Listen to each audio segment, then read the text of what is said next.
She didn't ask for rescue, didn't even look back when she slipped through the shelter's back door at midnight, carrying nothing but a worn duffel bag and bruises that told a story no one should ever have to live.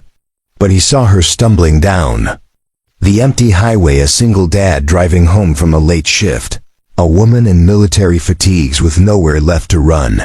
He was a mechanic raising his teenage daughter alone. She was a soldier fleeing the very place meant to protect her. Neither of them knew that one moment of compassion would set off a chain of events that would bring her commanding officer to their door, carrying news that would shatter everything. They thought they knew about her past and change both their futures forever.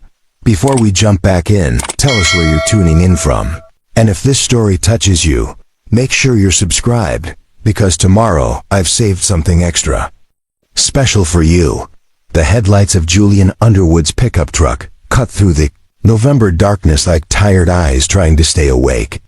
It was past midnight on Highway 47, the kind of desolate stretch that connected the industrial district of Ironwood Springs to the residential neighborhoods where normal people slept in warm beds. Julian wasn't normal people, not anymore. Normal people didn't work double shifts at Patterson's Heavy Equipment just to keep the lights on and put food on the table for a 15-year-old daughter who deserved so much better than what life had handed them. The radio crackled with late night talk shows and static as Julian rubbed his eyes, feeling every one of his 34 years settle into his bones like lead. His hands, permanently stained with motor oil and rough from years of wrestling with broken machinery, gripped the steering wheel as he counted the miles home. 7 more to Birchwood Lane, where his daughter Sophia would be fast asleep, probably, with her homework half finished on the kitchen table and the TV still flickering in the living room, because she'd fallen asleep waiting for him again. That's when he saw her dot at first. It was just a shadow moving along the shoulder of the road, a dark figure that shouldn't have been there, shouldn't have been anywhere at this hour, in this cold, on this forgotten stretch of asphalt that even the streetlights had given up on. Julian's foot moved instinctively toward the brake as his headlights swept over the scene, illuminating what no father, no decent human being, should ever have to witness. A woman in military fatigues, walking with the uneven gait of someone who was hurt, someone who was running from something terrible. Her dark hair hung loose around her face, and even from a distance, Julian could see the way she held herself protective, guarded, like someone who had learned the hard way that the world was full of people who took more than they gave. A canvas duffel bag hung from her shoulder, everything she owned reduced to what she could carry in one hand while the other clutched her side. Julian's truck slowed to a crawl, then stopped completely about 20 feet ahead of her. Through his rearview mirror, he watched as she froze, every muscle in her body going tense like a deer caught in headlights. But this wasn't a deer, this was a soldier. And soldiers didn't freeze unless they had learned to be afraid of the people who were supposed to help them. He put the truck in park and sat there for a moment, hands still on the wheel, trying to figure out what to do. In Thornfield County, you didn't see many soldiers, and you definitely didn't see them walking alone on dark highways at midnight, looking like they'd been through hell and weren't sure if they'd made it out the other side. Julian had been raised by a mother who would have skinned him alive if he'd driven past someone in need. But he'd also been raising a teenage daughter in a world that had taught him to be careful, to think twice, to not get involved in situations that might bring trouble to his door. But as he watched her in his mirror, saw the way she kept looking over her shoulder like she expected to see demons chasing her, Julian made a choice that would change everything. He turned off the engine, grabbed his jacket from the passenger seat, and stepped out into the cold night air. The woman had started walking again, faster now, her boots making soft sounds against the gravel shoulder. She was trying to put distance between herself and his truck, trying to disappear into the darkness like she'd never been there at all. "Ma'am," Julian called out, his voice carrying across the empty space between them. "You okay out here?" She stopped walking but didn't turn around. Julian could see the tension in her shoulders, the way her hand moved slightly toward her pocket like she was reaching for something that might keep her safe. In the pale moonlight, he caught a glimpse of her profile, young, maybe late 20s, with the kind of sharp alertness that came from military training, and the hollow exhaustion that came from something much worse. "I'm fine," she called back, her voice steady despite everything. Military voice, Julian thought.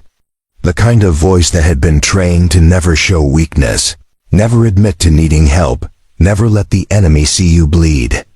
"Nearest town's 7 miles, Julian said, taking a few steps closer but keeping his distance, keeping his hands visible, trying to be as non-threatening as a 6-foot mechanic with oil under his fingernails could be.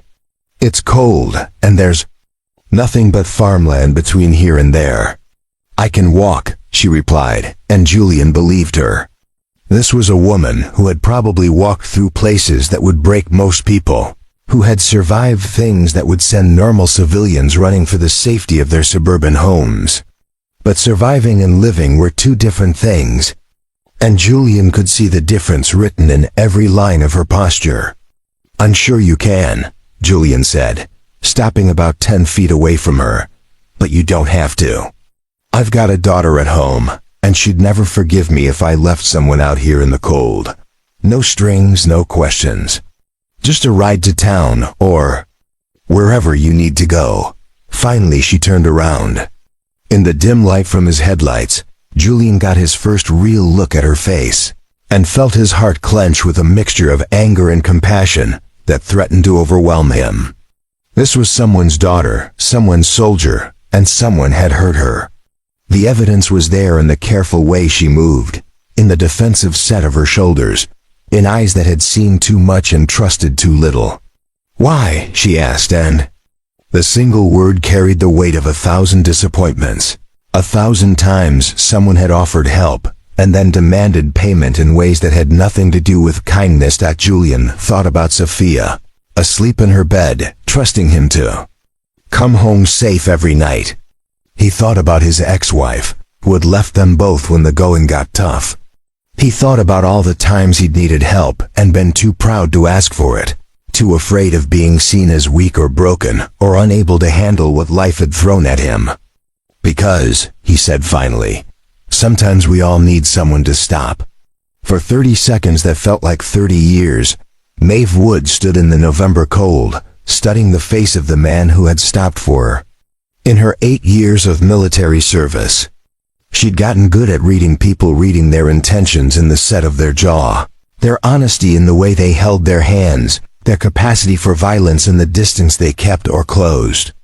This man, this stranger with motor oil under his fingernails and exhaustion written in the lines around his eyes, wasn't like the others she'd learned to fear. Julian Underwood waited, patient as winter, while she made her choice. He didn't push, didn't take a step closer, didn't let impatience creep into his voice or his posture. He just stood there, hands visible, truck running warm behind him, offering the kind of help that didn't come with conditions or expectations. It was the first time in 6 months that someone had offered her something without wanting something else in return. "Just to town," Maeve said finally, her voice barely carrying over the sound of the truck's engine. "I can find my way from there." Julian nodded, walking back toward the driver's side without making her feel cornered or trapped. "No problem. Hop in whenever you're ready." Maeve approached the passenger door like she was approaching a potential. Eyed careful, alert, ready to bolt if anything felt wrong. But when she opened the door, all she found was a worn bench seat with a coffee-stained thermos in the cup holder and a paperback novel tucked into the door pocket. The cab smelled like honest work and pine air freshener. Nothing threatening, nothing that set off the alarm bells that had been ringing in her head for months. She climbed in, keeping her duffel bag clutched tight against her chest, and Julian pulled back onto the empty highway without comment. The radio played soft country music that filled the silence without demanding conversation, and for the first few miles, neither of them spoke. Maeve stared out the passenger window at the dark farmland rolling past, while Julian focused on the road ahead, giving her the space to breathe, to assess, to decide how much of herself she was willing to reveal to this stranger, who had materialized out of the darkness like an answer to a prayer she'd been too afraid to say out loud. "I'm Julian," he said finally, his voice quiet and careful. "Julian Underwood.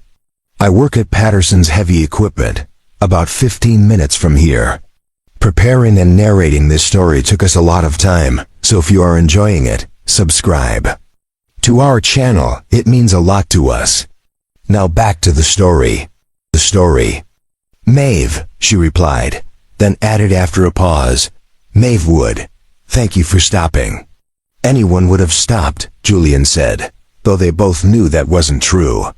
Plenty of people would have driven right past, would have told themselves it wasn't their problem, would have found a dozen reasons why getting involved was too risky, too complicated, too much trouble for a Tuesday night.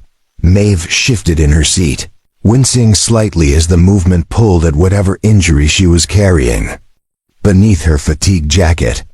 Julian caught the gesture in his peripheral vision, but didn't comment, didn't ask questions she wasn't ready to answer. Instead, he reached over and turned up the heat, the small kindness speaking louder than words. "You military?" Julian asked, nodding toward her uniform. "Army," Maeve confirmed. "Logistics specialist. Just got back from my second deployment about 4 months ago." She didn't mention that she'd been at Fort Brennan since then. Didn't mention the transitional housing program that was supposed to help veterans get back on their feet. Didn't mention the counselor who had turned out to be more interested in what he could take from vulnerable women than what he could give them. "Thank you for your service," Julian said, and he meant it. Not the automatic, empty gratitude that most civilians offered, but the real thing, recognition from someone who understood what it meant to carry responsibility for others, to sacrifice your own comfort for something bigger than yourself. They drove through the outskirts of Ironwood Springs, past the closed gas stations and darkened strip malls, past the kind of small-town infrastructure that had seen better days but kept grinding forward anyway. Julian found himself stealing glances at his passenger, noting the way she sat perfectly straight, despite her obvious exhaustion, the way her eyes constantly scanned their surroundings, the way she held herself like someone who had learned that relaxation was a luxury she couldn't afford. "Where you headed?" Julian asked as they approached the town center, such as it was a couple of traffic lights, a 24-hour diner that served as the unofficial gathering place for night shift workers and insomniacs, and a bus station that connected Ironwood Springs to bigger cities with better opportunities. Maeve was quiet for a long moment, staring out at the empty streets, like she was trying to figure out the answer to that question herself. "I'm not sure," she admitted finally. "I was staying at a facility outside town, but ... She trailed off, leaving the sentence hanging in the air between them like smoke. Julian felt something cold settle in his stomach. He'd heard stories, whispered conversations between mechanics and factory workers who'd served their time overseas, about the places that were supposed to help veterans transition back to civilian life, but sometimes became something else entirely. Places where the vulnerable got more vulnerable, where the people in charge took advantage of those who had already given everything for their country. "The Grandview Manor facility?" Julian asked quietly, remembering the news stories from a few months back, the investigations that had been quietly buried, the officials who had been transferred rather than prosecuted.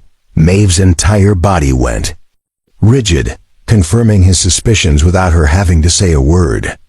Julian felt a surge of protective anger that surprised him with its intensity. He barely knew this woman, but the thought of anyone taking advantage of someone who had served, someone who had put her life on the line for people like him and his daughter, made his hands tighten on the steering wheel. "You can't go back there," Julian said, the words coming out before he'd fully thought them through. "I don't have anywhere else to go," Maeve replied, her voice steady but carrying an undertone of desperation that she was trying hard to hide. "My savings are gone, my family ...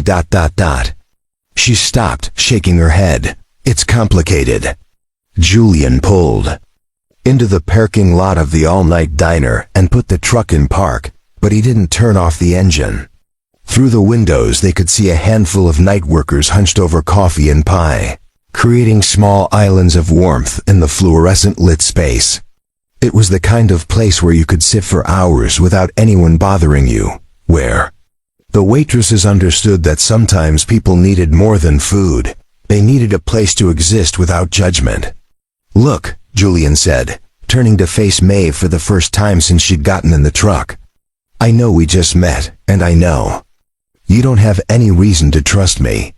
But I've got a couch, and my daughter would never forgive me if I dropped you off at a bus station in the middle of the night with nowhere to go. It's not charity," he added quickly, seeing the pride flash in her eyes. "It's just what neighbors do." Maeve studied his face in the light from the diner's neon sign, searching for the catch, the hidden agenda, the trap that her experience had taught her to expect. But all she saw was a tired man who worked with his hands and worried about his daughter. A man who had stopped because stopping was the right thing to do, not because he wanted something in return. "Just for tonight," she said finally, her voice barely above a whisper. Julian nodded, putting the truck back in drive. "Just for tonight," he agreed, though something in his chest told him that this moment, this choice, was going to change everything for both of them in ways they couldn't yet imagine. Julian's house sat at the end of Birchwood Lane like a promise that had been kept, despite everything life had thrown at it. It wasn't much a modest two-story, colonial with white siding that could use a fresh coat of paint and a front porch that sagged slightly on one side, but it was clean, well-maintained, and filled with the kind of warm light that spilled from windows at night, telling stories of home-cooked meals and homework sessions, and the small rituals that made a house into something more. Maeve sat in the passenger seat of Julian's truck, staring at the house through the windshield, her body coiled with tension despite her exhaustion. Every instinct she'd developed over 8 years of military service, every survival mechanism that had kept her alive through 2 deployments and 6 months of hell at Grandview Manor, was screaming at her to run. Accepting help from strangers was dangerous. Entering unfamiliar territory without backup was dangerous. Trusting someone she'd known for less than an hour was dangerous. But staying on the streets was dangerous too, and she was so tired of being afraid. "That's home," Julian said quietly, following her gaze to the house. "It's not much, but it's warm and dry, and the couch is more comfortable than it looks." Through one of the downstairs windows, Maeve could see the flickering light of a television, and her stomach clenched with a familiar anxiety. "Your daughter," she said. "You said you have a daughter." "Sophia," Julian confirmed, his voice softening the way it always did when he talked about his kid. "She's 15. Probably fell asleep doing homework again, which means I'll find her textbooks scattered across the kitchen table and her curled up on the couch with the remote in her hand." Maeve's hand tightened on the strap of her duffel bag. "Maybe this isn't a good idea." "I don't want to scare her, or you won't scare her," Julian interrupted gently. "Sophia's been raised around strong women. Her mom was a nurse before ... double quotes." He paused, then continued. "Before she decided that small-town life wasn't what she wanted. Sophia understands that sometimes people need help, and she'd never forgive me if I left someone out in the cold." But Maeve wasn't convinced. She'd seen the way people looked at her lately, the way her appearance had changed during her time at Grandview, the way trauma had carved itself into the lines around her eyes, and the careful way she moved through the world. She looked like someone who had been broken, and broken people made others uncomfortable, especially teenagers who were still figuring out their own place in the world. Julian seemed to sense her hesitation. "Tell you what," he said, turning off the truck's engine. "Let me go in first, make sure Sophia's awake and knows what's happening. You can wait here, or on the porch, whatever makes you comfortable. No pressure, no expectations. If you change your mind, I'll drive you wherever you want to go." The kindness in his voice almost undid her. When was the last time someone had given her choices instead of ultimatums? When was the last time someone had cared more about her comfort than their own convenience? "Okay," Maeve said, her voice barely audible. "I'll wait on the porch." Julian nodded and climbed out of the truck, leaving the keys in the ignition, a gesture of trust that didn't go unnoticed. He was telling her, without words, that she could leave if she needed to, that he wasn't trapping her, that her agency mattered more than his desire to help. Maeve followed him to the front porch, her boots making soft sounds against the wooden steps. The porch was decorated with the kind of practical touches that spoke of a man raising the daughter alone: a small table with a coffee-stained mug, a pair of sneakers kicked off beside the door, a wind chime that had seen better days but still caught the night breeze with gentle musical notes. "I'll be right back," Julian said, and disappeared through the front door. Alone on the porch, Maeve set her duffel bag down and wrapped her arms around herself, listening to the muffled sounds of conversation from inside the house. Julian's voice, low and reassuring. A younger voice, Sophia's, asking questions that Maeve couldn't quite make out. Then footsteps, movement, the soft sound of someone cleaning up what was probably homework scattered across a kitchen table. Through the front window, Maeve caught glimpses of the life that existed inside these walls. Books stacked on side tables, family photos on the mantel, a pair of reading glasses forgotten on the arm of a well-worn recliner. It was the kind of home that had been built through years of small moments, daily choices to care for each other, the accumulation of love and responsibility that created something solid and safe. When Julian returned, he was carrying a steaming mug and had traded his work jacket for a clean flannel shirt. "Sophia made hot chocolate," he said, offering Maeve the mug. "She says it's the good stuff with the little marshmallows."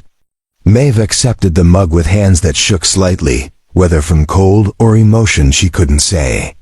The ceramic was warm against her palms, and the sweet scent of chocolate and vanilla rose like a small piece of childhood she'd thought she'd lost forever. "She wants to meet you," Julian continued, settling into one of the porch chairs. "But only if you're comfortable with it. She understands that you've had a long night." "What did you tell her?" Maeve asked, taking a cautious sip of the hot chocolate. It was perfect, rich and sweet, and exactly the kind of thing a thoughtful teenager would make for a stranger who needed something warm and comforting. "The truth," Julian said. "That I met someone who needed help, and that helping people is what we do in this family." I didn't give her details, and I won't unless you want me to. "Your story is yours to tell." Maeve felt something loosen in her chest, a tension she'd been carrying for so long she'd forgotten what it felt like to breathe without it. "She's not afraid?" Julian smiled, the expression transforming his tired face into something younger, more hopeful. "Sophia's not afraid of much. She gets that from her mom, I guess. The good parts of her mom, anyway." He paused, studying Maeve's face in the porch light.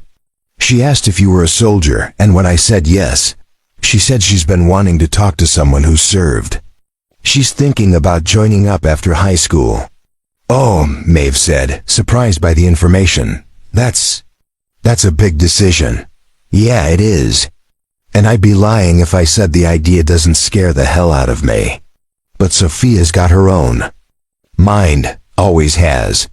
She wants to serve something bigger than herself, wants to make a difference in the world." Julian's voice carried a mixture of pride and worry that Maeve recognized, the complex emotions of someone who loved a person brave enough to choose difficult paths. The front door opened, and a teenage girl appeared in the doorway. Sophia Underwood had her father's dark hair and sturdy build, but her eyes held a warmth and curiosity that spoke of someone who hadn't yet learned to be afraid of the world. She was wearing flannel pajama pants and an oversized high school sweatshirt, looking every inch the normal teenager except for the intelligence in her gaze as she assessed the situation. "Hi," Sophia said, her voice friendly but respectful. "I'm Sophia. Dad says you might need a place to crash tonight." "I'm Maeve," she replied, standing up from her chair. "And yes, your dad's been very kind. Thank you for the hot chocolate." "No problem. Are you really in the army?" "I am," Maeve confirmed. Something in the girl's straightforward manner putting her at ease. 8 years in logistics. Sophia's eyes lit up with genuine interest. "That's so cool. I've been reading about different military careers, and logistics sounds really important. Like, armies can't function without people who know how to get supplies where they need to go, right?" For the first time in months, Maeve found herself smiling, really smiling. Not the careful expression she'd learned to wear like armor. "That's exactly right. Wars are won and lost based on who can move people and equipment most efficiently. See, Dad?" Sophia said, grinning at Julian. "I told you logistics was cool." Julian held up his hands in mock surrender. "I never said it wasn't cool. I just said it was complicated." "Everything worthwhile is complicated," Sophia replied with the confident wisdom of 15 years. Then, turning back to Maeve, she added, "The couch really is comfortable, and the bathroom's right down the hall. There are clean towels in the closet if you want a shower, and Dad makes amazing pancakes for breakfast." "Sophia," Julian warned. Gently. "What?" "I'm just being hospitable." Sophia grinned again, then looked at Maeve with an expression that was suddenly more serious. "But really, you're safe here. Dad's one of the good ones, and I promise we're not weird or anything." "Well, I'm a little weird, but in a good way." Despite everything, Maeve laughed a real laugh that surprised her with its genuineness. "Thank you," she said. "Both of you. I haven't had people be this kind to me in a long time." "Then you've been hanging around the wrong people," Sophia declared with teenage certainty. "Come on, let me show you where everything is." And as Maeve followed Julian and his daughter into their warm, cluttered, imperfect home, she felt something she hadn't experienced in months.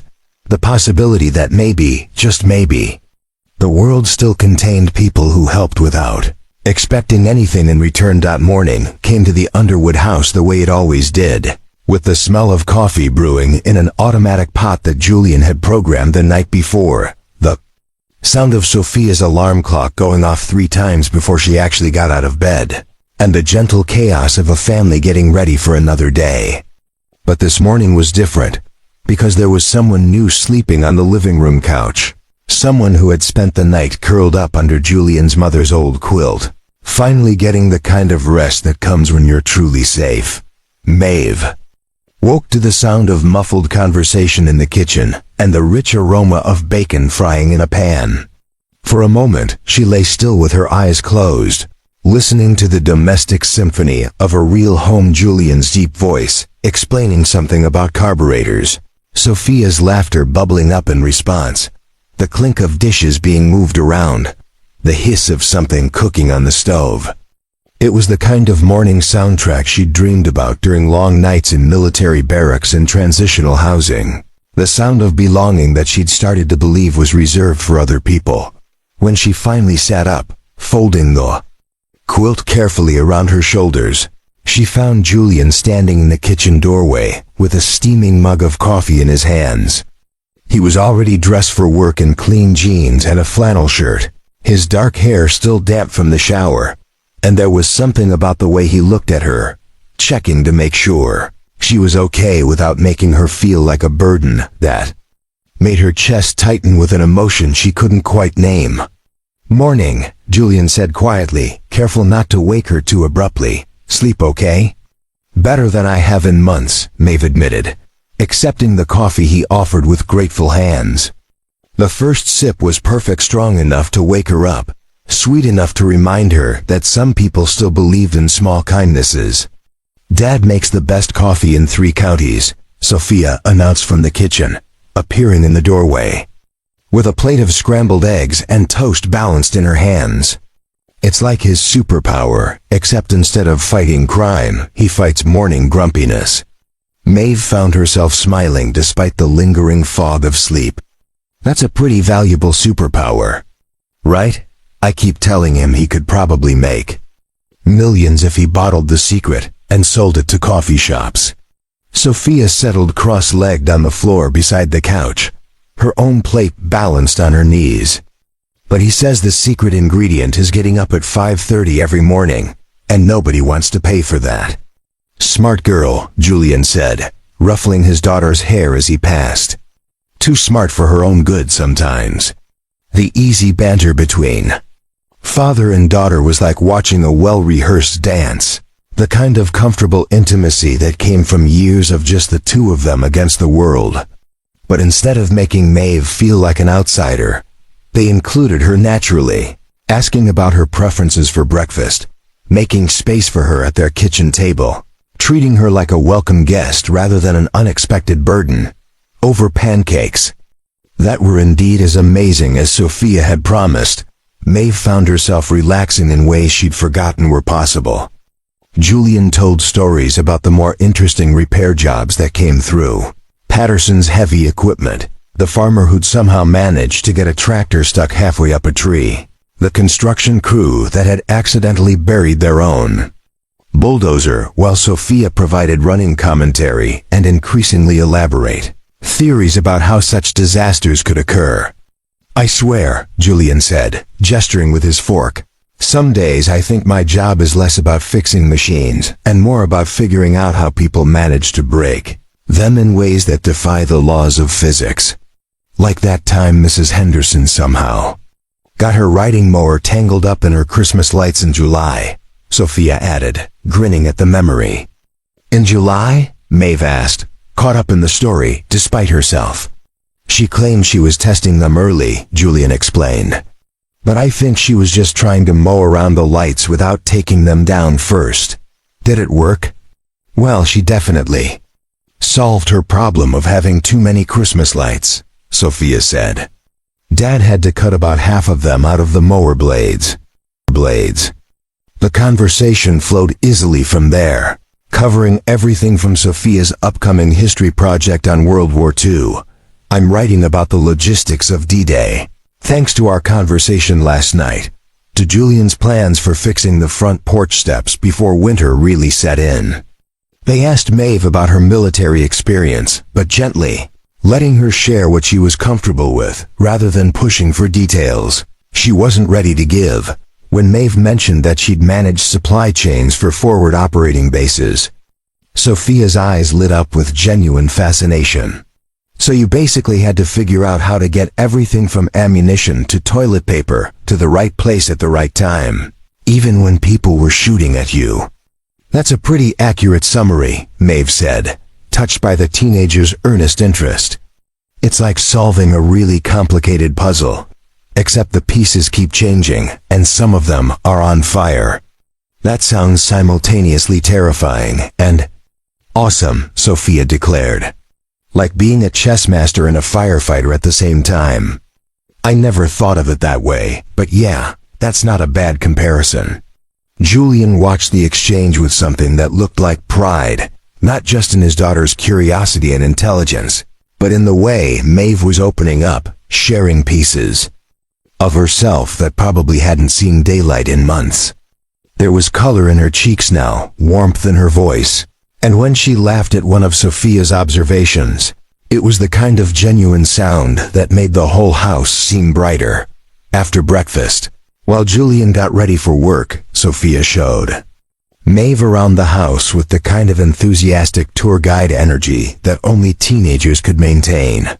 She pointed out her favorite reading spots. This chair by the window gets the best light in the afternoon. Explained the quirks of the old house.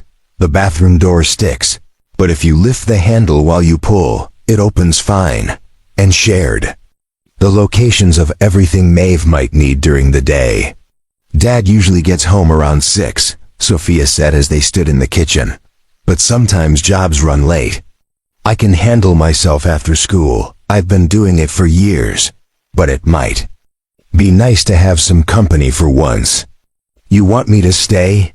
Maeve asked, surprised by the offer. Well, yeah, I mean, if you want to.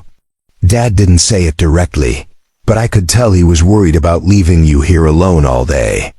Not because he doesn't trust you, Sophia added quickly, but because he's like that. He worries about people. Julian appeared in the doorway, truck keys jingling in his hand. You two plotting something? Just making sure Maeve knows she's welcome to hang around today, Sophia said. I told her you'd probably worry yourself into a distraction if you thought. She was wandering around town with nowhere to go, Sophia. Julian said with mild exasperation, but there was affection in his voice. What? It's true. You worry about everyone. Remember when Mrs. Chun from down the street had her hip surgery, and you basically adopted her yard maintenance until she was back on her feet? Maeve looked between father and daughter, seeing the deep affection and understanding that bound them together. These were people who took care of others because that's who they were, not because they expected anything in return. It was a foreign concept after months of dealing with people who saw her vulnerability as an opportunity to take advantage. The offer stands, Julian said to Maeve, his voice gentle. No pressure, but if you want to stick around for the day. Sophia's right, the company would probably be good for both of you. Looking at their faces, Julian's careful hopefulness, Sophia's open enthusiasm, Maeve felt something shift inside her chest. For the first time in longer than she could remember, she wanted to stay somewhere not because she had to, but because she was wanted. I'd like that, she said quietly. If you're sure I won't be in the way. In the way of what? Sophia scoffed. Watching cooking shows and pretending to do homework? Trust me, you'll definitely be an improvement to my gay. As Julian kissed his daughter goodbye and headed off to work, Maeve found herself settling into the rhythm of the Underwood household as if she'd always belonged there. And for the first time since everything had gone wrong, she allowed herself to imagine what it might feel like to be part of something like this. Something real, something safe, something that felt like home. The afternoon sun streamed through the kitchen windows of the Underwood house, casting golden rectangles across the worn wooden table where Maeve and Sophia sat with textbooks spread between them like a battlefield of teenage academic ambition. What had started as Sophia working on her World War II project had evolved into something deeper, a genuine conversation about leadership, sacrifice, and the weight of making decisions that affected other people's lives. I keep reading about these generals who had to choose between saving their own troops and completing the mission, Sophia said, tapping her pencil against her notebook. How do you even make a decision like that? How do you live with yourself? Afterward? Maeve stared at the passage Sophia was reading, feeling the familiar tightness in her chest. That came whenever she was forced to confront the complexities of military service that most civilians never had to consider. You make the best decision you can with the information you have, she said carefully. And then you carry the weight of it for the rest of your life. But that's not fair, Sophia protested with the passionate certainty of someone who still believed the world should make sense. The people making those decisions didn't ask for that responsibility. No, Maeve agreed quietly. They didn't. But that's what leadership means in the military. You accept responsibility for things that are bigger than you, scarier than you, and sometimes impossible to solve perfectly. Sophia studied Maeve's face with the perceptive intelligence that seemed to run in the Underwood family. You had to make decisions like that, didn't you? Maeve was quiet for a long moment, her fingers tracing the edge of her coffee mug. Through the kitchen window, she could see the neighbor's dog chasing leaves in the wind, the kind of simple joy that felt like a luxury when you'd spent years worrying about life and death consequences every single day. Once, Maeve said finally, I was responsible for getting medical supplies to a forward operating base that had taken casualties. There were two routes, one that was faster but more dangerous, and one that was safer but would take longer. I chose the safe route, thinking I was protecting my team. She paused, swallowing hard. 3 soldiers died waiting for those supplies. They might have lived if I'd taken the risk. Sophia's pencil stilled in her hand. That wasn't your fault. Wasn't it? Maeve asked, her voice barely above a whisper. I had the information, I had the authority to make the call, and I chose wrong. You chose based on what you thought was best at the time, Sophia said firmly. That's all anyone can do. Those soldiers, they knew the risks when they signed up, just like you did. You can't carry the weight of every bad thing that happens. The wisdom in the teenager's voice caught Maeve off guard. This wasn't empty comfort or platitudes. This was someone who had clearly thought deeply about responsibility and consequences, who understood that the world was more complicated than heroes and villains. How did you get so smart? Maeve asked, managing a small smile. Dad, Sophia said simply. He taught me that blaming yourself for things you can't control is just another way of giving up. He should know he spent about 2 years doing it after Mom left. The mention of Julian's ex-wife hung in the air between them, and Maeve found herself curious despite her instinct to avoid getting too involved in other people's personal histories. What happened, if you don't mind me asking? Sophia glanced toward the front door, as if checking to make sure her father wasn't about to walk in and hear this conversation. Mom was a nurse, she said. Really good at her job, really passionate about helping people. But after I was born, she started feeling trapped. Like she was missing out on something bigger. Something more important than changing diapers and dealing with small-town life. That must have been hard on your dad. It was hard on all of us, Sophia corrected. But Dad blamed himself. He thought, if he'd been a better husband, made more money, been more interesting somehow, she would have stayed.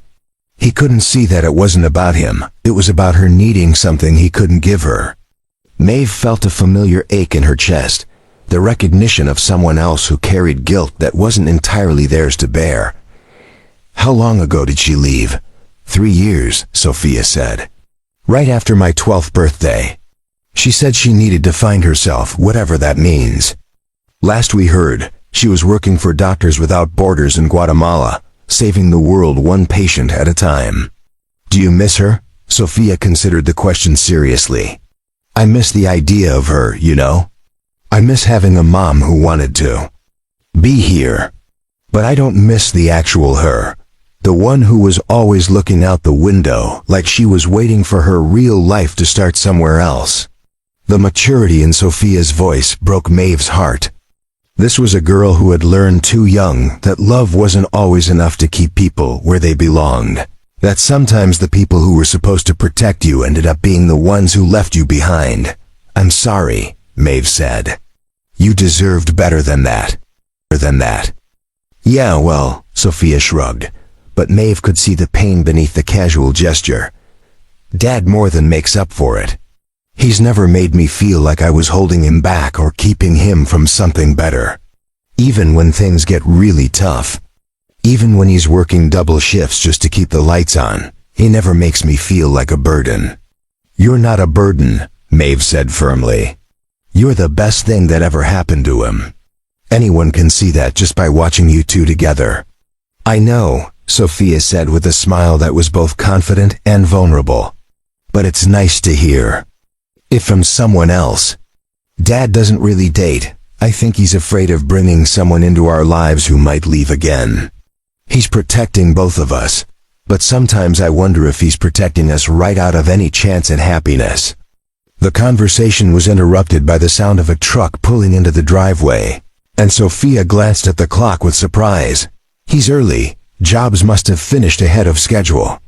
Julian came through the front door a few minutes later, looking tired but pleased to find Maeve still there. His eyes went first to his daughter, checking automatically to make sure she was okay. Then to Maeve, and she saw something soft and grateful in his expression. How was your day? He asked, hanging his jacket on the hook by the door. Educational, Sophia said with a grin. Maeve's been helping me understand the logistics of military operations. Did you know that most wars are actually won or lost based on who can manage their supply chains better? I did not know that, Julian said, settling into a chair at the kitchen table. But it makes sense. You can't fight if you don't have ammunition, food, or medical supplies. Exactly, Maeve said. People think war is all about the dramatic battles, but really, it's about 1,000 small decisions that happen behind the scenes. Whether supplies reach the right place at the right time, whether troops have the equipment they need, whether communication lines stay open. Julian studied her face as she spoke, noting the way her voice grew more confident when she talked about her area of expertise, the way her military training showed through in her precise language and clear thinking. Sounds like a lot of pressure. It was, Maeve admitted, especially when things went wrong. When you're responsible for other people's lives, every mistake feels enormous. I can imagine, Julian said quietly. I get anxious enough when I'm just responsible for fixing someone's equipment. I can't imagine having that responsibility for actual people. There was understanding in his voice, the recognition of someone who knew what it felt like to carry weight that sometimes felt too heavy to bear alone. Maeve found herself looking at him differently, not just as the kind stranger who had picked her up on a dark highway, but as someone who understood the particular burden of being responsible for others. You carry plenty of responsibility, Maeve said, nodding toward Sophia. Single parenthood isn't exactly low pressure. Yeah, but that's different, Julian said. That's my kid. I signed up for that responsibility the day she was born. You were taking care of people who weren't your family, people you might not have even known very well. They became family, Maeve said simply. When you're deployed together, when you're depending on each other to stay alive, it doesn't matter. If you knew them before, you become responsible for each other. Sophia looked between her father and Maeve, seeing something in their interaction that made her smile. You two are a lot alike, she observed. You both think taking care of people is more important than taking care of yourselves. That's not, Julian started to protest. Dad, you literally gave up your own dinner last week because I was still hungry and we were running low on groceries before payday, Sophia interrupted. And Maeve, I'm betting you volunteered for dangerous assignments because you couldn't stand the idea of sending someone else into harm's way. Both adults were quiet, caught in the accuracy of the teenager's assessment. It's not a bad thing, Sophia continued. It's just something you should probably be aware of. Because people who are always taking care of everyone else sometimes forget that they deserve to be taken care of too. The wisdom in her words hung in the air between them, and Maeve felt something shift in her understanding of this family. Julian wasn't just a kind stranger who had offered help, he was someone who understood the weight of responsibility, the burden of always putting others first, the particular loneliness that came from being the person everyone else depended on. You raised a very smart kid, Maeve told Julian. She raised herself mostly, Julian replied, pride evident in his voice. I just tried not to mess her up too badly. You didn't mess me up at all, Sophia said firmly. You taught me that taking care of people matters, that keeping your word matters, that being kind is more important than being impressive. Those are pretty good lessons. Maeve felt her chest tighten with an emotion she couldn't quite name. When was the last time she'd been part of a conversation like this, honest, caring, full of the kind of love that didn't need to announce itself because it was woven into every word, every gesture, every glance? I should probably figure out what I'm doing tomorrow, Maeve said, though the words felt heavy in her mouth. I can't keep imposing on your hospitality. You're not imposing, Julian said quickly.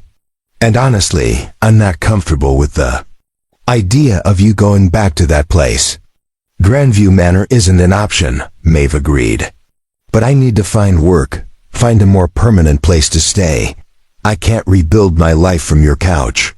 Why not? Sophia asked. I mean, why not stay here while you figure things out?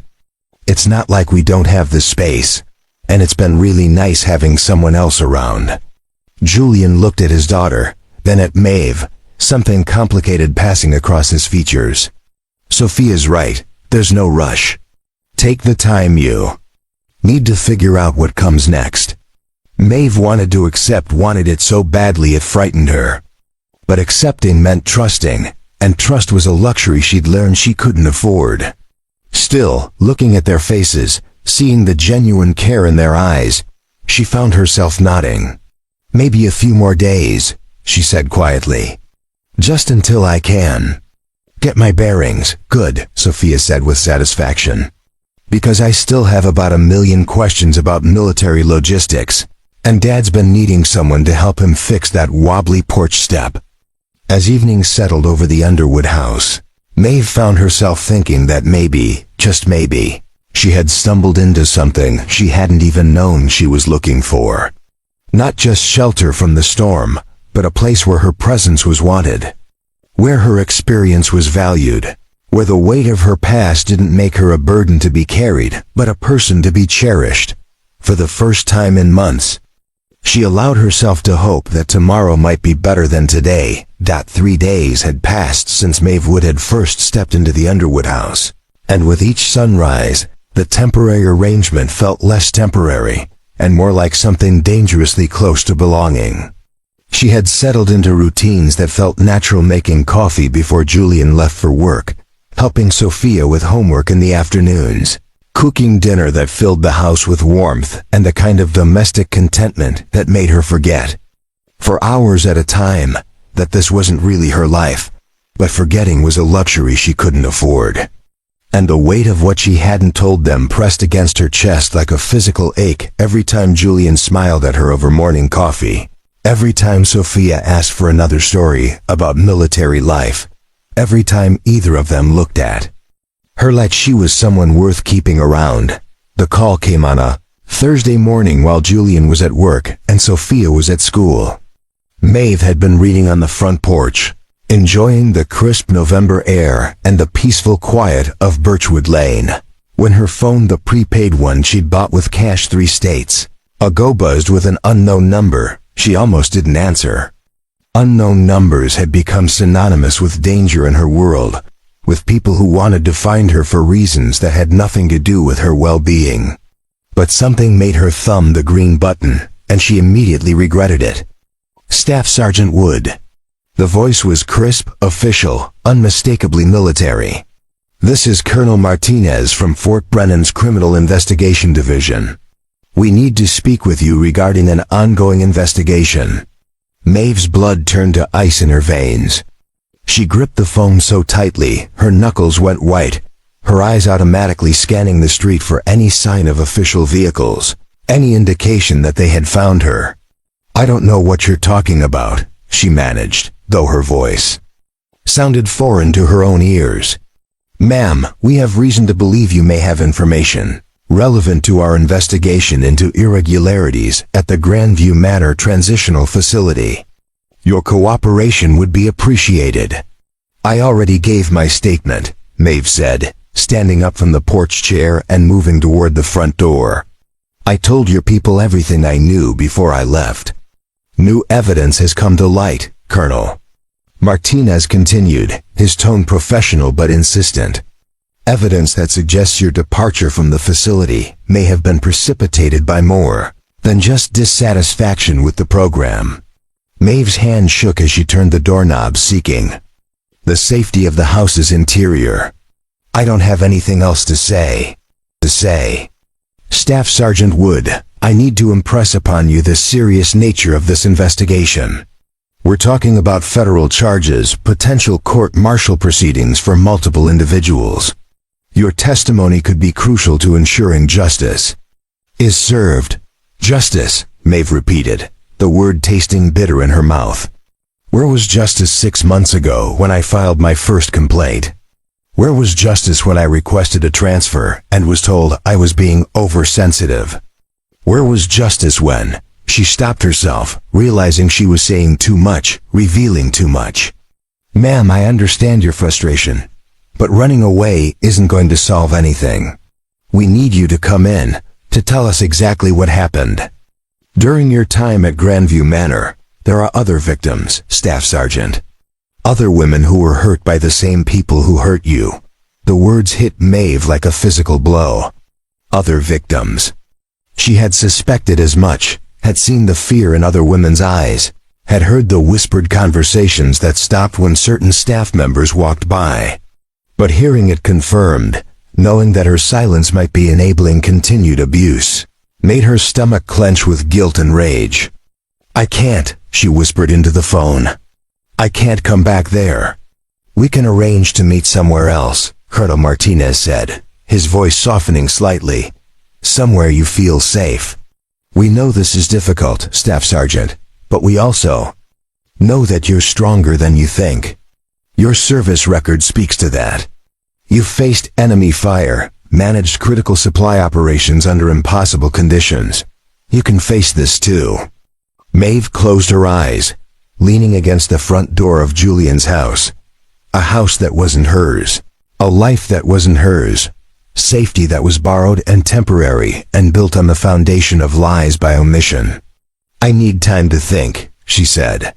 "Finally, time is a luxury we may not have," Colonel Martinez replied. "Our sources suggest that certain individuals are becoming aware of our investigation. If they destroy evidence, if they intimidate other witnesses, we may lose our chance to hold them accountable." "How did you find me?" Maeve asked, though she was afraid of the answer. "You used your real name at a bus station in Millfield. Security cameras, credit card transactions.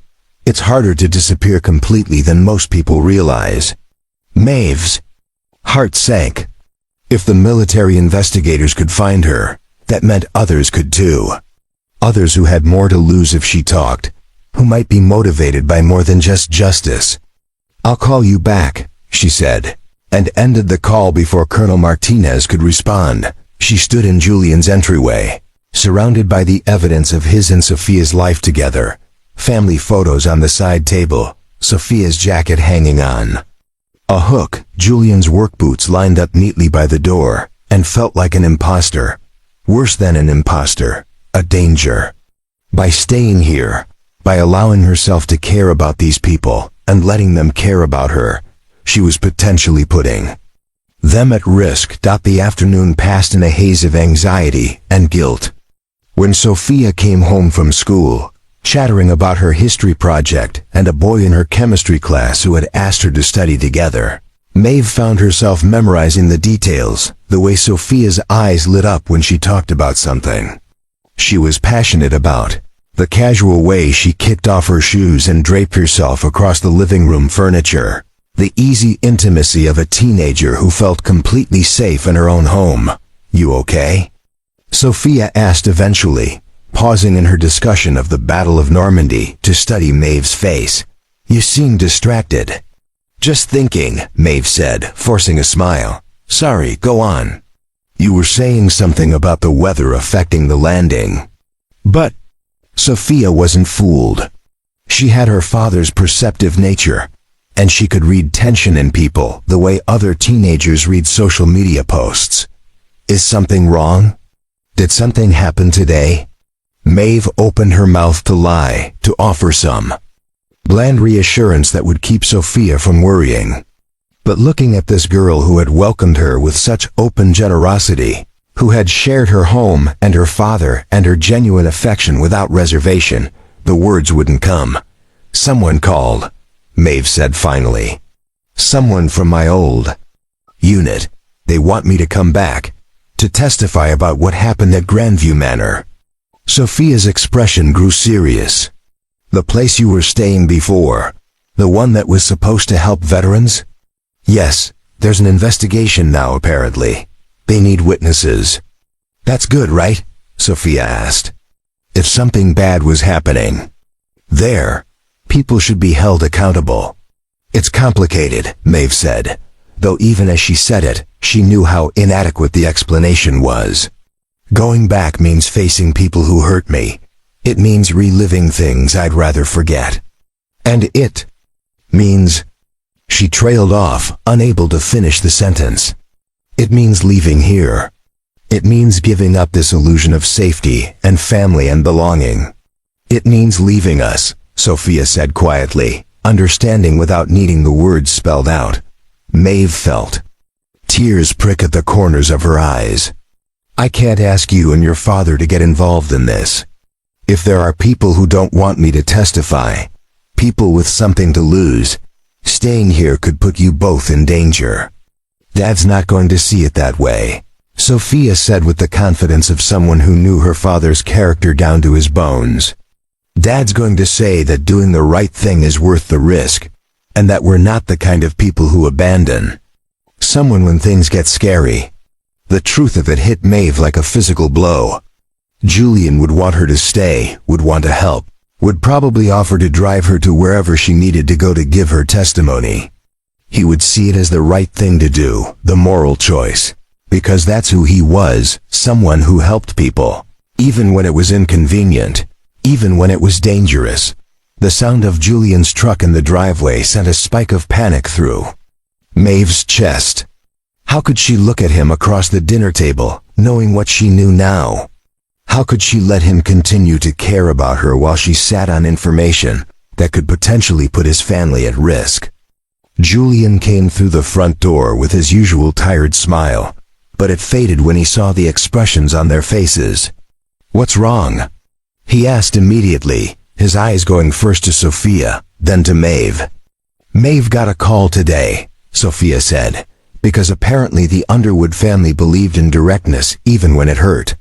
"From the military, about testifying against the people who hurt her." Julian's jaw tightened, and Maeve saw something dangerous. Flash in his eyes, not directed at her, but at the faceless people who had made that call, who had tracked her down and shattered the peace she'd found in his home. What did they want? He asked quietly.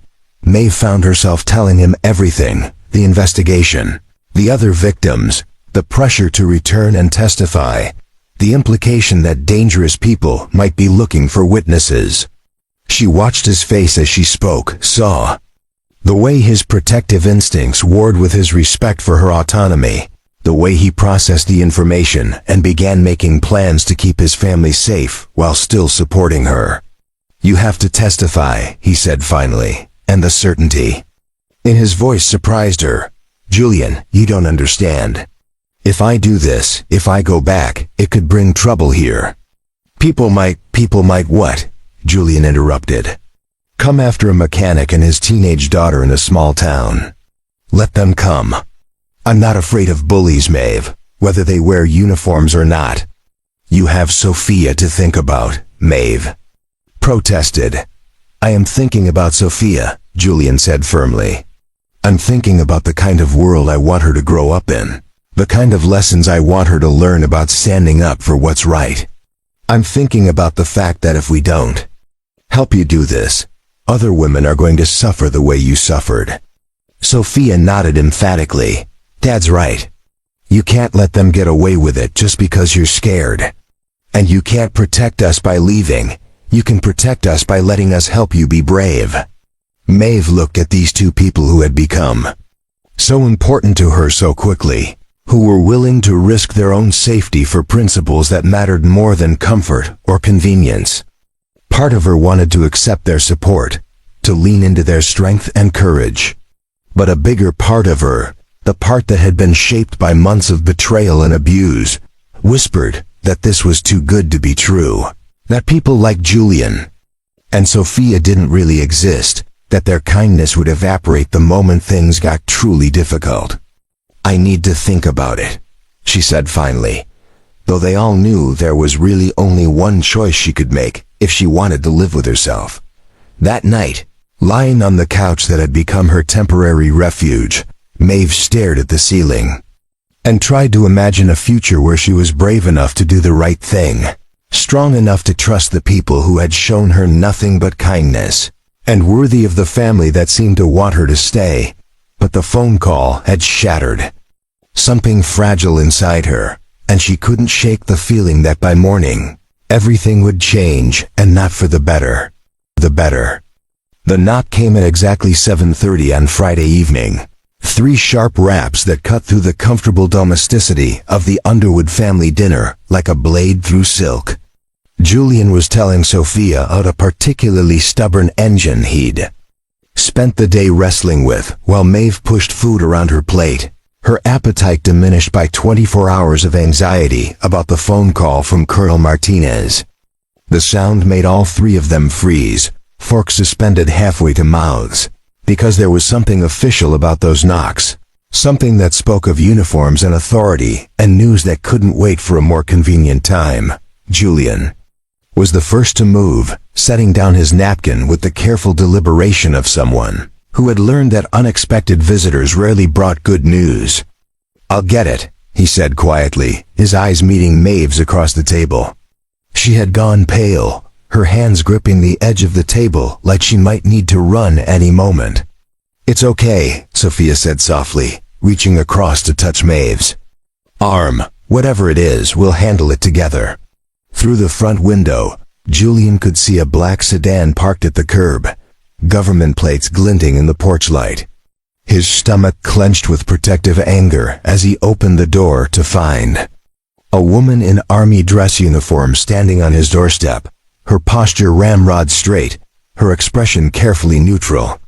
She was perhaps 50, with steel gray hair pulled back in a regulation bun, and intelligent dark eyes that seemed to take in everything at once. The modest house, Julian's protective stance in the doorway, the sound of voices from the kitchen. "Behind him, Mr. Underwood?"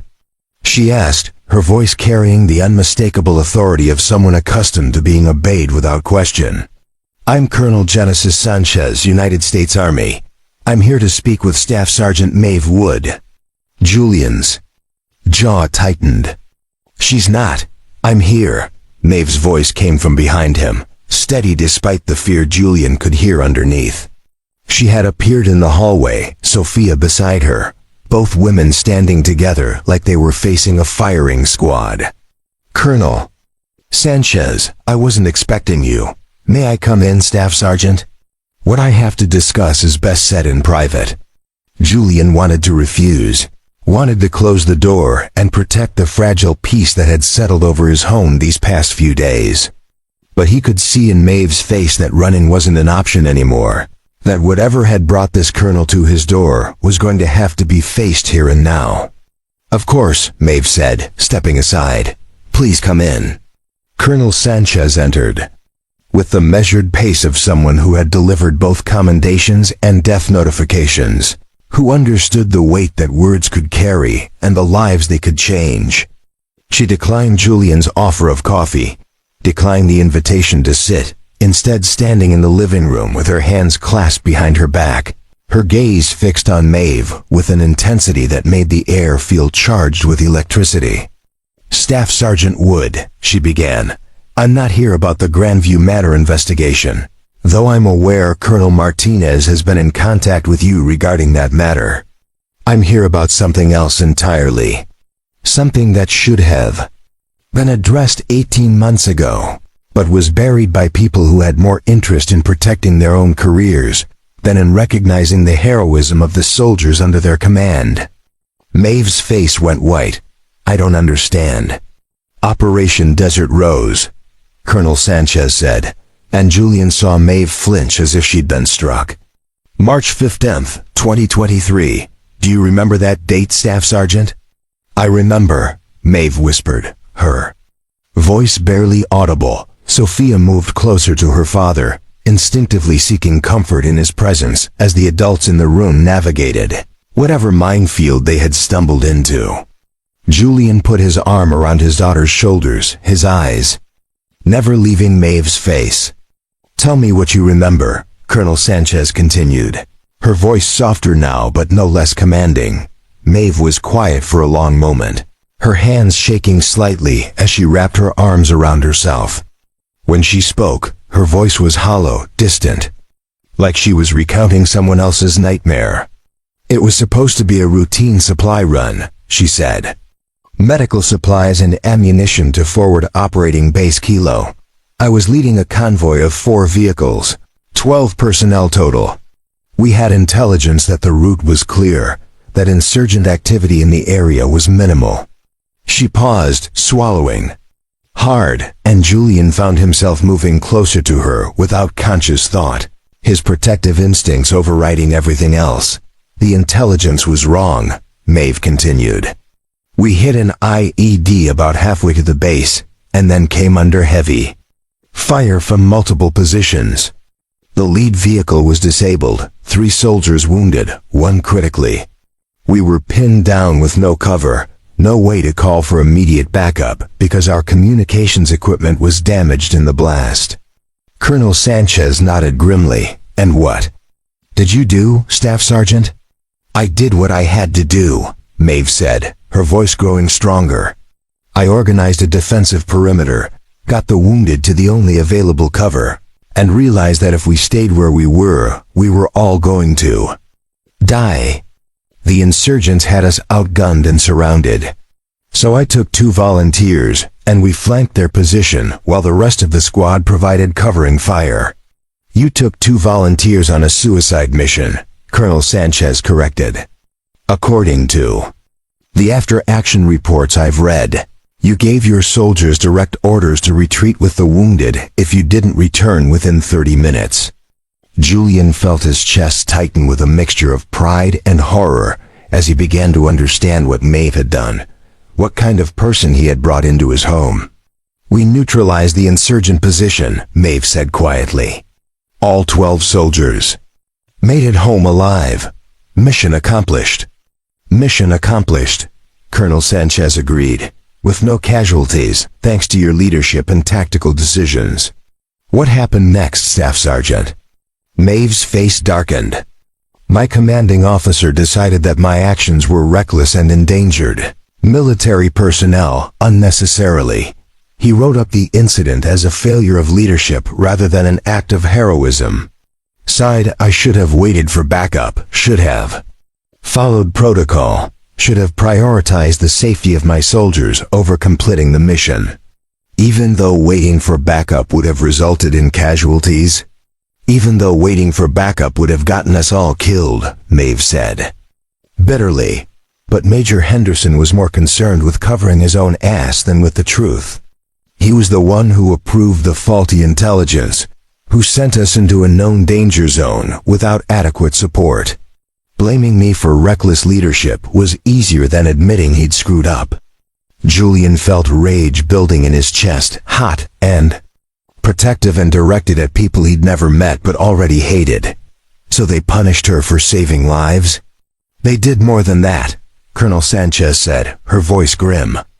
They buried the true account of what happened, intimidated the soldiers who wanted to speak on Staff Sergeant Wood's behalf, and when she continued to push for an accurate accounting of events, they began a campaign of retaliation that eventually led to her assignment at Grandview Manor.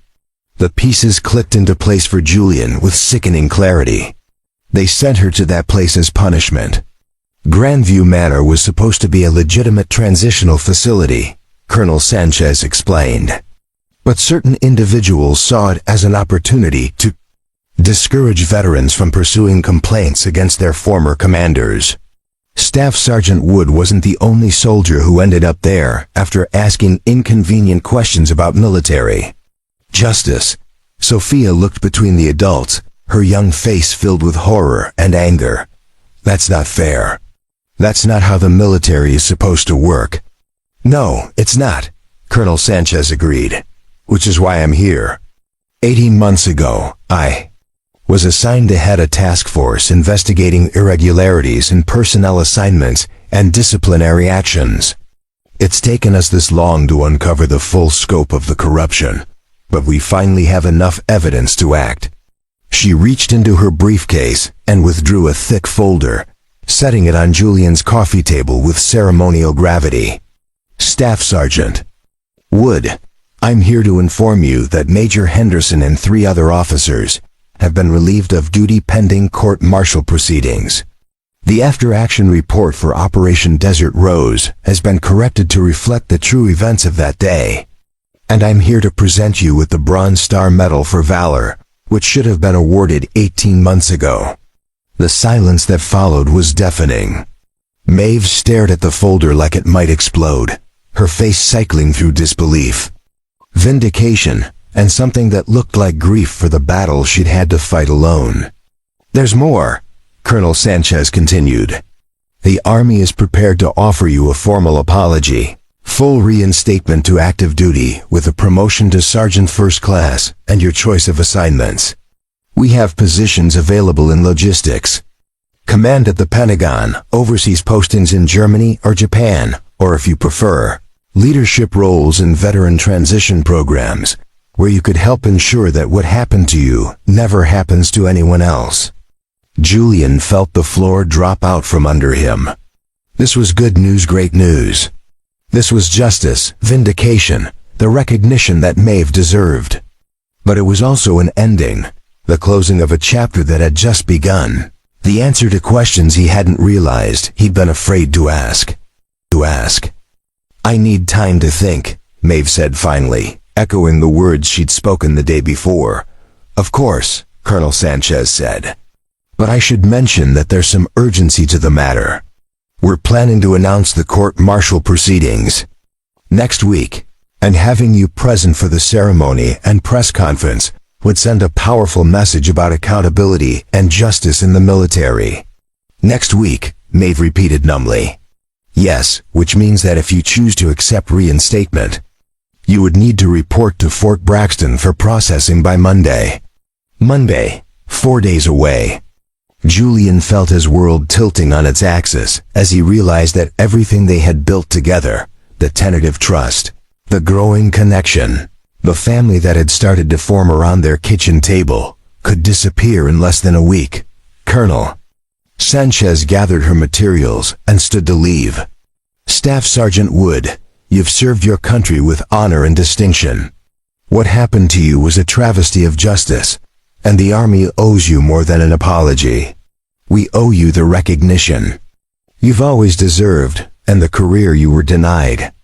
After she left, the three of them sat in Julian's living room, surrounded by the evidence of the life they had built together, and tried to process the magnitude of what had just changed.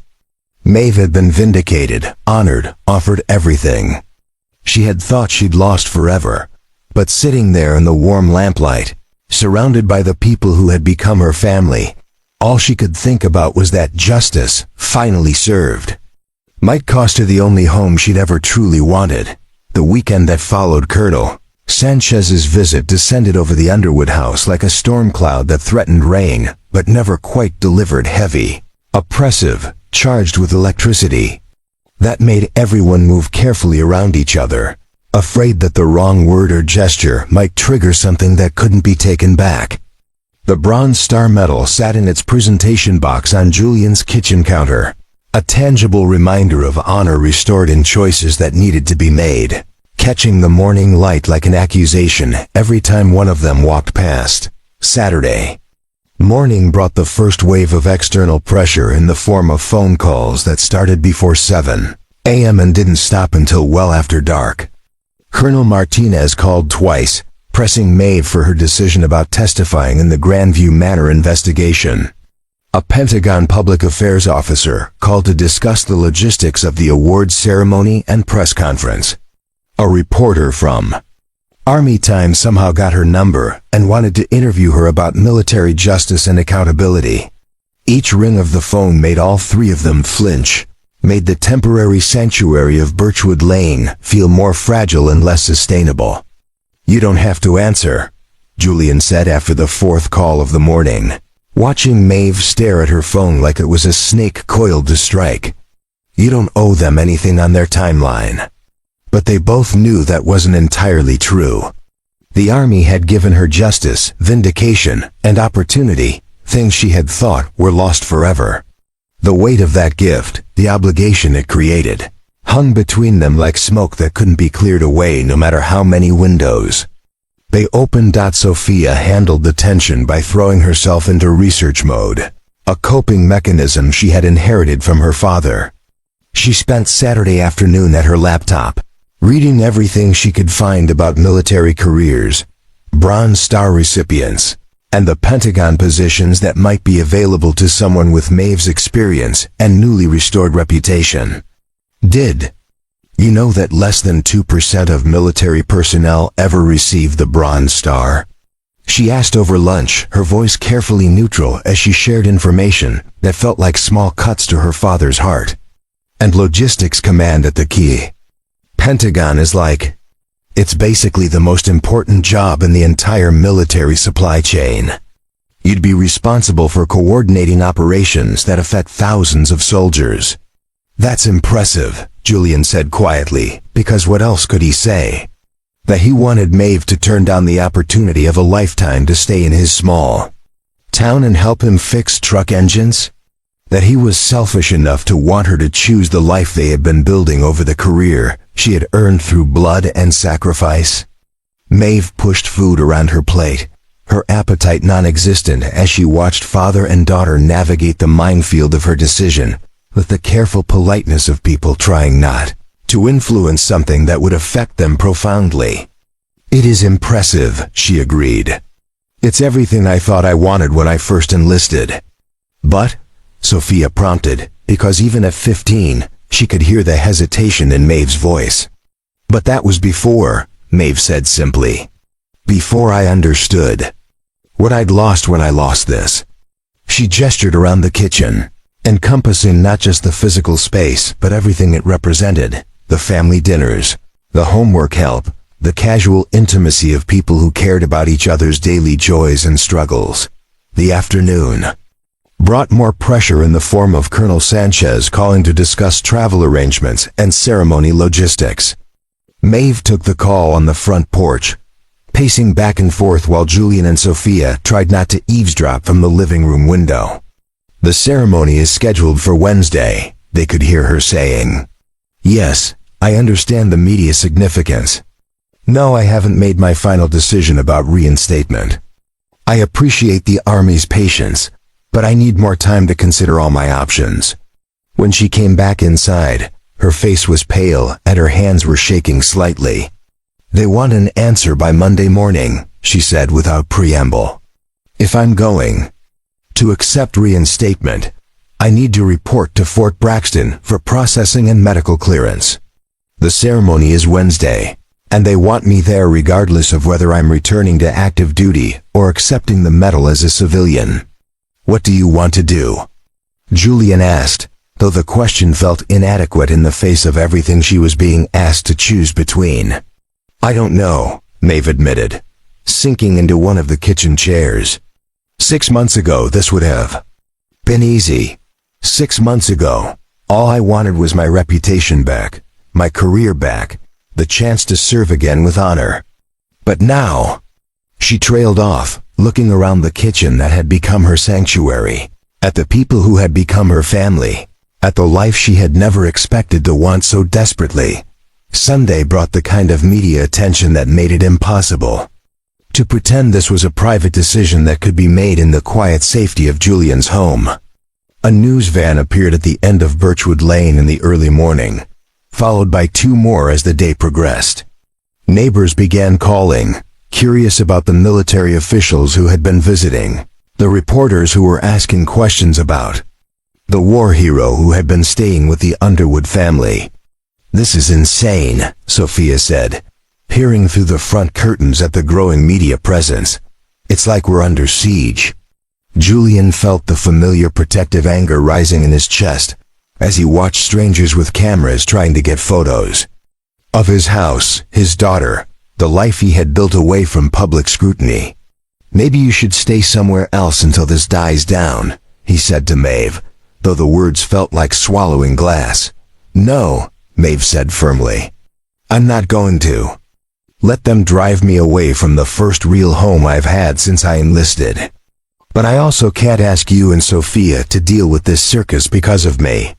The irony wasn't lost on any of them. By trying to protect them, she was considering leaving them, which was exactly what the media pressure was designed to force her to do. By Sunday evening, the external pressure had reached a crescendo that made normal conversation impossible.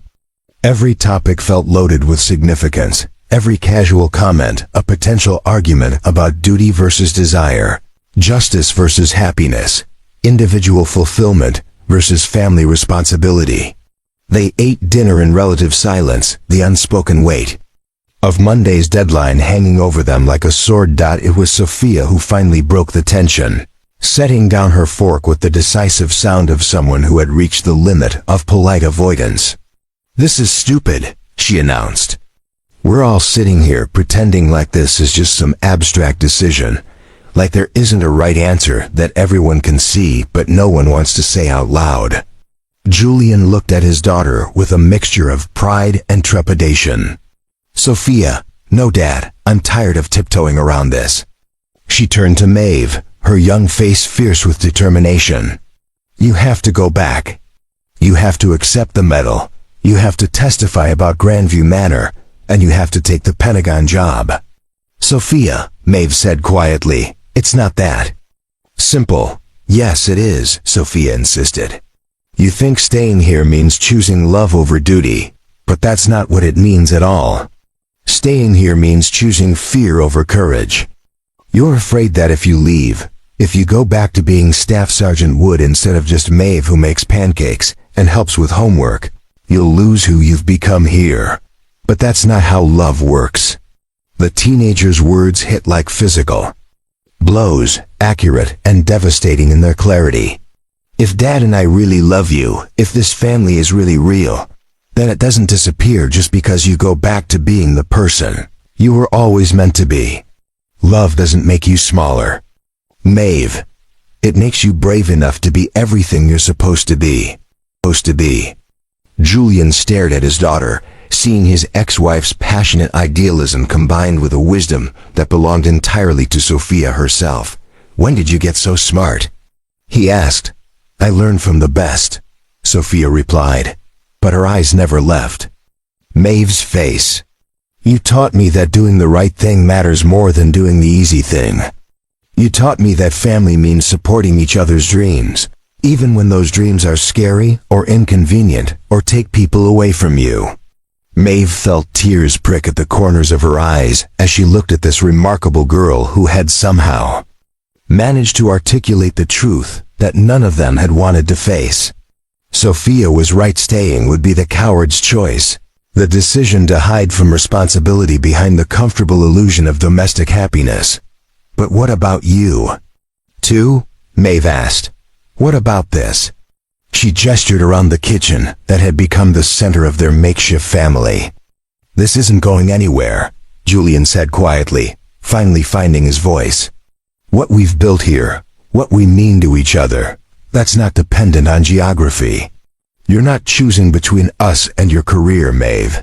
You're choosing whether to trust that what we have is strong enough to survive you being everything you're meant to be." The external pressure that had been building all weekend suddenly crystallized into clarity. The media outside, the phone calls from Pentagon officials, the weight of justice delayed and finally served. All of it was pushing her toward a decision she had known was right from the moment Colonel Sanchez had placed that metal box on the coffee table. "I'm scared," Maeve admitted. "I'm scared that if I leave, if I go back to that world, I'll lose this. I'll lose you." "Then you don't understand what you've given us," Sophia said softly. "You've given us a war hero to be proud of. Someone whose courage and sacrifice made the world a little bit safer. That's not something we want to keep hidden in our kitchen. That's something we want to celebrate, something we want the whole world to know about." As Sunday night settled into Monday morning, with the deadline for her decision looming just hours away, Maeve finally understood that the external pressure she had been fighting wasn't her enemy. It was the force that would allow her to become the person she was always meant to be. Supported by a family strong enough to love her at any distance, proud enough to send her back to the fight she was born to win.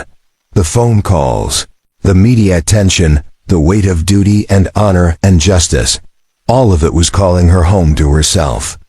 And for the first time since Colonel Sanchez had knocked on their door, Maeve began to believe that home was big enough to hold both the soldier she had always been and the woman she had become in Julian's house on Birchwood Lane. Monday morning arrived with the kind of crisp clarity that made everything seem possible and terrifying in equal measure. Maeve woke before dawn on Julian's couch, her body automatically responding to years of military conditioning, even though her mind was still clouded with the weight of the decision she had to make in less than 4 hours.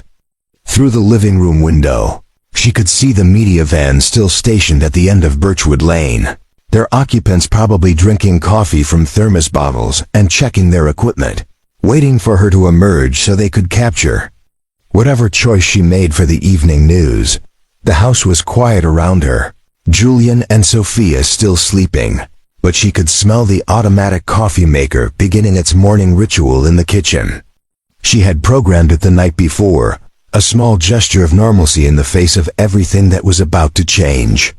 Rising from the couch, she wrapped Julian's mother's quilt around her shoulders and made her way to the kitchen, where she found herself staring at the Bronze Star, metal box that had become the center of their lives for the past 3 days. She opened it for what felt like the 100th time. Studying the Bronze Star with its red, white, and blue ribbon, the physical representation of courage she had demonstrated 18 months ago without even realizing it. At the time, she had just been doing her job, keeping her soldiers alive, making the best decisions she could with the information she had. She hadn't felt brave, she had felt terrified, desperate, and responsible for lives that weren't hers to lose. But looking at the metal now, in the quiet of the kitchen that had become her sanctuary, she began to understand that courage wasn't about not being afraid. Courage was about being afraid and choosing to act anyway, choosing to do what was right, even when what was right meant leaving safety behind, even when what was right meant walking back into a world that had hurt her before. "You're up early." Julian's voice came from the kitchen doorway, soft and careful in the pre-dawn quiet. He was wearing pajama pants and an old t-shirt, his hair sticking up at impossible angles, and there was something about his sleepy vulnerability that made Maeve's chest tighten with affection. "Couldn't sleep," she admitted, closing the metal box with a soft snap. "Too much thinking." Julian poured himself coffee and joined her at the kitchen table, settling into the chair across from her with the easy familiarity of someone who had learned her rhythms over the past week. "Want to talk about it?" Maeve was quiet for a long moment, studying his face in the soft morning light. This man who had stopped on a dark highway for a stranger, who had opened his home and his heart without asking for anything in return, who had given her back the ability to trust that the world still contained goodness worth fighting for. "I have to go back," she said finally, the words coming out steady despite the tremor in her hands. "You know that, right? I have to accept the medal, testify about Grandview, take the Pentagon position. Sophia was right last night. Staying here would be choosing fear over courage." Julian nodded slowly, and she could see the pain in his eyes, even as he tried to hide it behind supportive understanding. "I know," he said quietly. "I've known since the moment Colonel Sanchez walked through our door. It doesn't make it easier, but I know."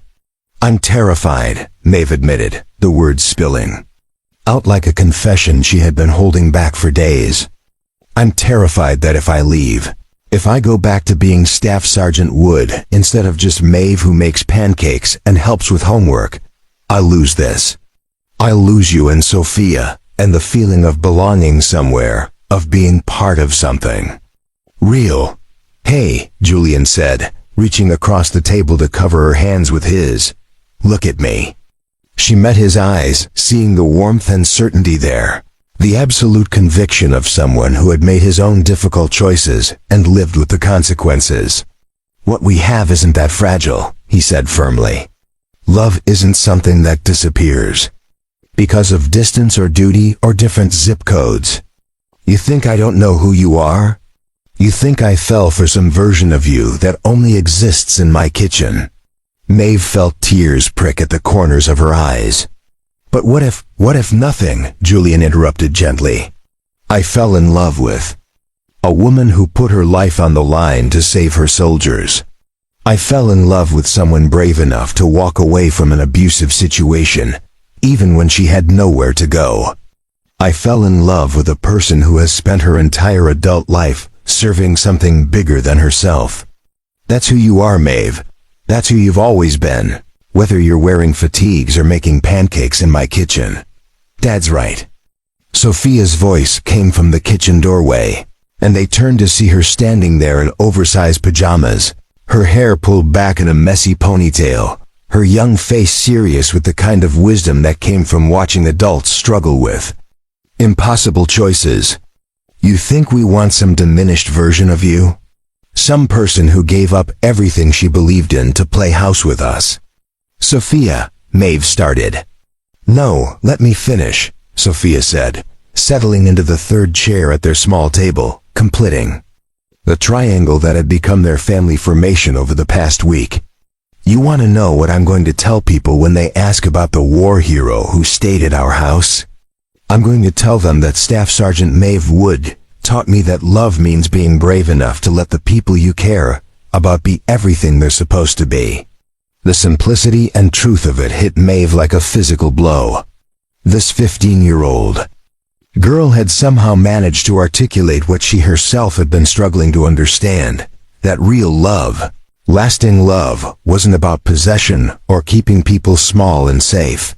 Real love was about supporting each other's courage, celebrating each other's strength, and trusting that the connection between them was strong enough to survive any distance. I have to call Colonel Sanchez in 3 hours, Maeve said, her voice barely above a whisper. Then let's figure out what you're going to tell her, Julian said practically, because that's who he was, someone who faced problems head-on, who turned decisions into action plans, who understood that talking about courage was meaningless. Without the practical steps that made courage possible, they spent the next 2 hours around that kitchen table, planning Maeve's return to the world she had left behind. Julian insisted on driving her to Fort Braxton himself, refusing to let her take a bus or arrange military transport. Sophia wanted to come too, declaring that she had never seen a medal ceremony and wasn't about to miss this one. They discussed logistics, what Maeve would pack, where she would stay during the transition, how they would stay in contact during the weeks of processing and reassignment that lay ahead. But underneath the practical planning was something deeper, something that felt like a family preparing to send one of their own off to college or deployment, or any of the other transitions that tested the strength of love across distance. They were scared, all three of them, but they were also proud, excited, and absolutely certain that they were making the right choice, even though it was the harder one. At exactly 9 a.m., Maeve dialed Colonel Sanchez's number, her hand steady now. With the certainty of her decision, Julian and Sophia sat on either side of her, close enough to offer silent support, but giving her the space she needed to speak for herself. Colonel Sanchez? This is Staff Sergeant Wood. I've made my decision. Yes, I accept reinstatement too. Active duty. Yes, I'll be at Fort Braxton this afternoon for processing. And Colonel? I want to testify about Grandview Manor, all of it. Everything that happened there and everyone who was responsible. When she hung up the phone, the kitchen was quiet for a moment, all three of them absorbing the magnitude of what had just been set in motion. Then Sophia jumped up from her chair and threw her arms around Maeve in a fierce hug that spoke of pride and love and the bittersweet joy of watching someone choose to be brave. I'm so proud of you, she whispered. I'm so proud to know you. Julian's arms came around both of them, creating a circle of warmth and strength that felt like home distilled down to its essential elements. Not a place, but a feeling, not walls and a roof, but the absolute certainty that they belonged to each other, regardless of geography or circumstance. This isn't goodbye, Julian said firmly, his voice rough with emotion. This is see you soon, and call when you can, and we'll be here when you need us. This is family. Maeve, real family doesn't end just because someone gets deployed, or reassigned, or decides to save the world from a Pentagon office. As they broke apart and began the practical work of packing her few belongings and preparing for the drive to Fort Braxton, Maeve felt something settle in her chest that she had never experienced before. The absolute confidence that came from making the choice from strength rather than fear. From love rather than self-protection. From trust in the people who had proven themselves worthy of that trust. She was going back to the army. Back to the career she had earned through blood and sacrifice, and 18 months of injustice finally corrected. But she wasn't going back as the same person who had fled Grandview Manor in the middle of the night. She was going back as someone who had learned what home really meant. Someone who had discovered that family wasn't something you were born into, but something you chose to build, and maintain and fight for every single day. And as she folded Julian's mother's quilt and placed it carefully in her duffel bag alone, not a gift, because she would be back to return it, Maeve Wood finally understood that courage wasn't about choosing between love and duty. Courage was about being loved enough to know that you were worthy of both. 6 months later, the Pentagon's Logistics Command Center hummed with the kind of organized efficiency that only came from having someone in charge who understood that. Every decision, every delayed shipment, every miscommunicated order could mean the difference between soldiers coming home and families receiving folded flags.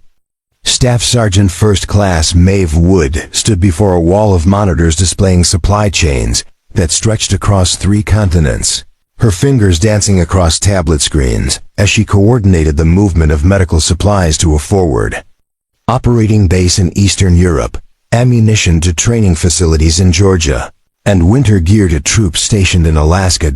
It was exactly the kind of work she had always dreamed of doing, complex, vital, intellectually challenging in ways that made her feel like she was using every skill she had developed over 9 years of military service.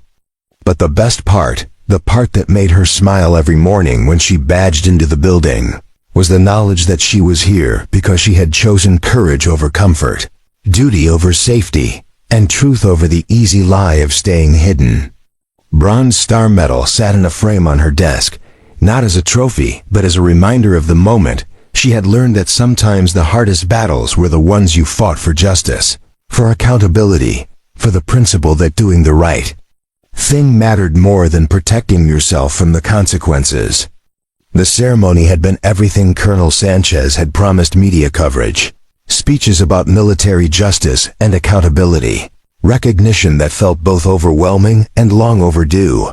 But the moment that had mattered most, the moment that had made all of it worthwhile, had come after the official ceremony, when she had spotted Julian and Sophia in the crowd, both of them dressed in their best clothes, both of them beaming with pride that was visible from across the room. Julian had taken leave from Patterson's heavy equipment to be there, and Sophia had convinced her school to let her miss 2 days of classes for what she called the most important history lesson of my life.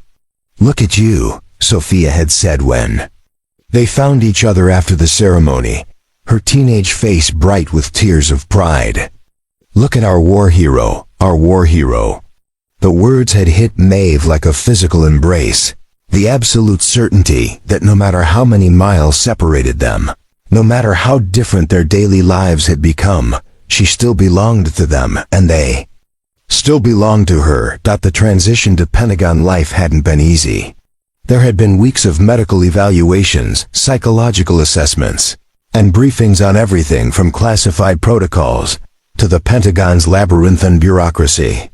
There had been nights when she lay in her small apartment in Arlington, surrounded by boxes she hadn't quite unpacked, wondering if she had made the right choice, if the family she had left behind in Ironwood Springs was real enough to sustain a love that had to survive on phone calls and weekend visits. But Julian and Sophia had proven, again and again, that real love wasn't diminished by distance.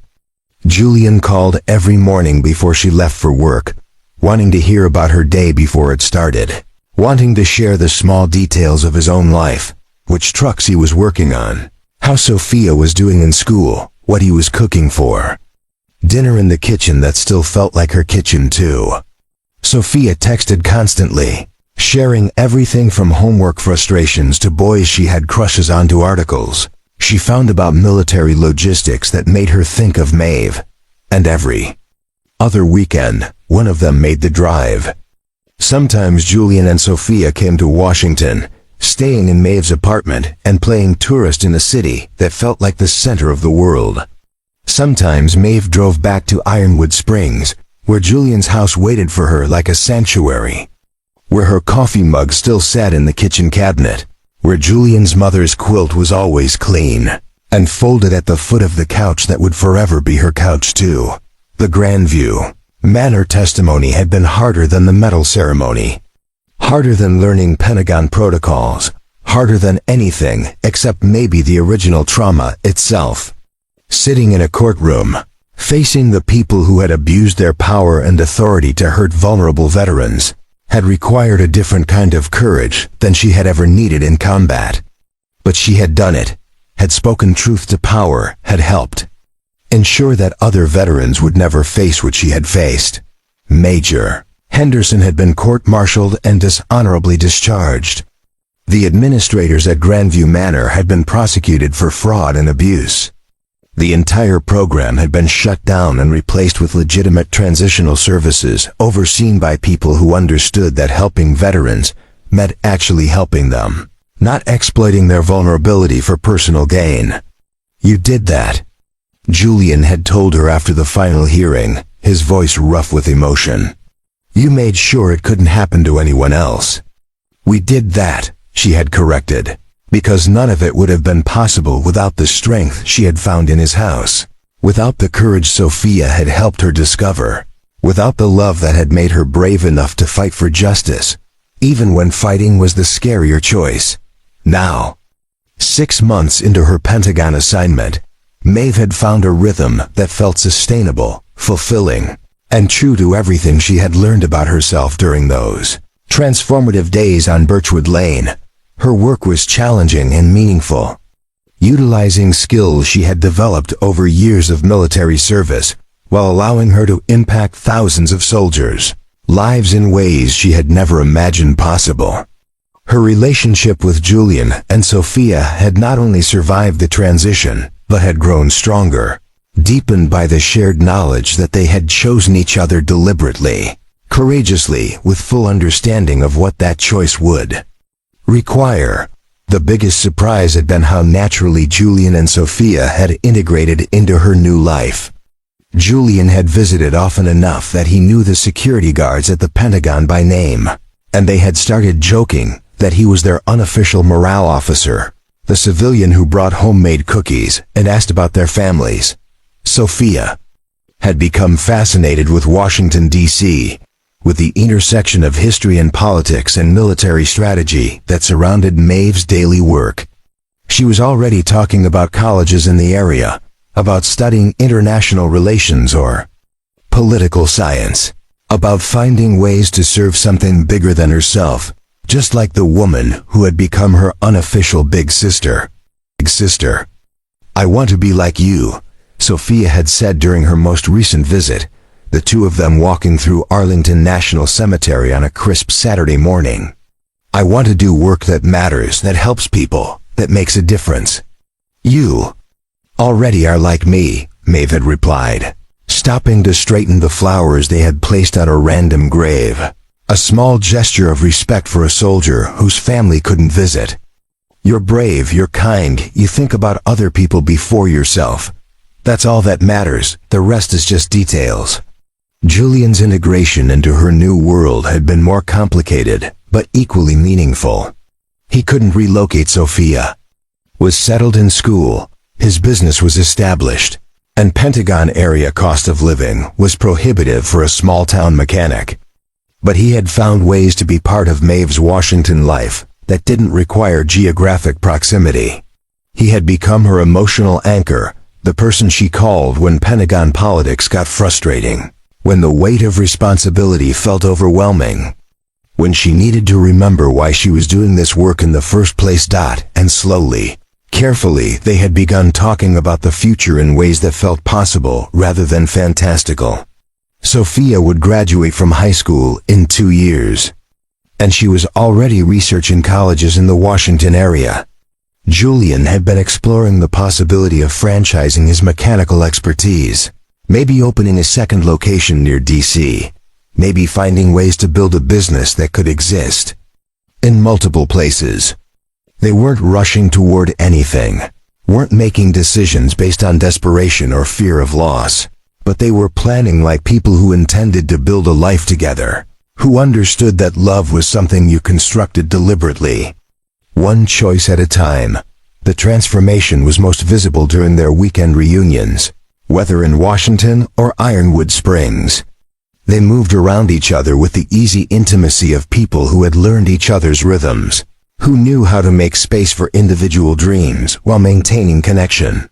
Julian would work on his laptop at Maeve's kitchen table, managing his business remotely while she prepped for Monday briefings. Sophia would spread homework across the floor, asking for help with history papers while live tweeting her reactions to C-SPAN.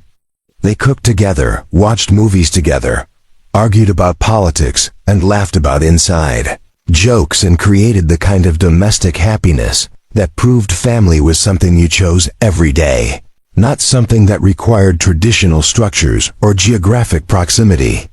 You know what the best part is?